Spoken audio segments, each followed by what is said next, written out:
tu finis le culte, combien de personnes tu salues avant de rentrer? Il y a des gens, dès qu'ils finissent comme ça, d'abord ils renfroient la mine pour que personne ne se mette sur leur chemin. Il y a même d'autres, la manière dont ils saluent les gens, ils font ça.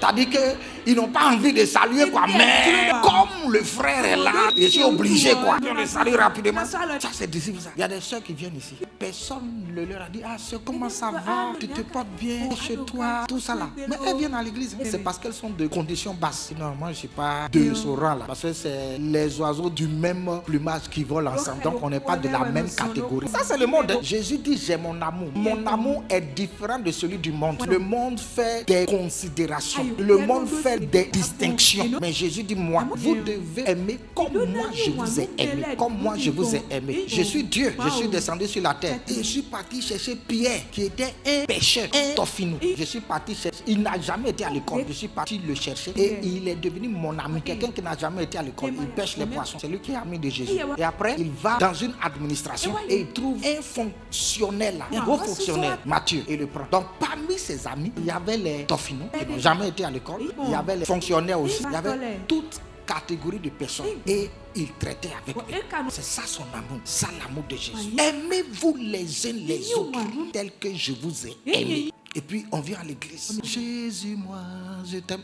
Toi, tu aimes Jésus. Je t'aimais encore. Toi, tu aimes Jésus encore. Je t'aimais toujours.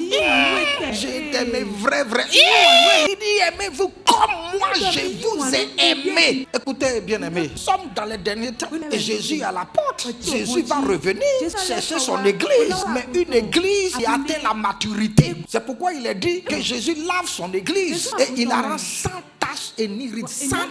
Il y a des choses que Jésus doit débarrasser de notre vie. Le but de Dieu, c'est de nous perfectionner. C'est pourquoi il a établi les pasteurs et les apôtres. Le perfectionnement des saints. Même si tu es un saint, même si tu es baptisé du Saint-Esprit, même si tu es rempli du Saint-Esprit, même si tu sers dans l'église, Dieu n'a pas fini de te perfectionner. Il veut que tu revêtes l'amour. Tu peux avoir les dons spirituels, mais sans amour, les dons n'ont pas de valeur. Paul va le dire dans la Bible. Il dit, je peux prophétiser.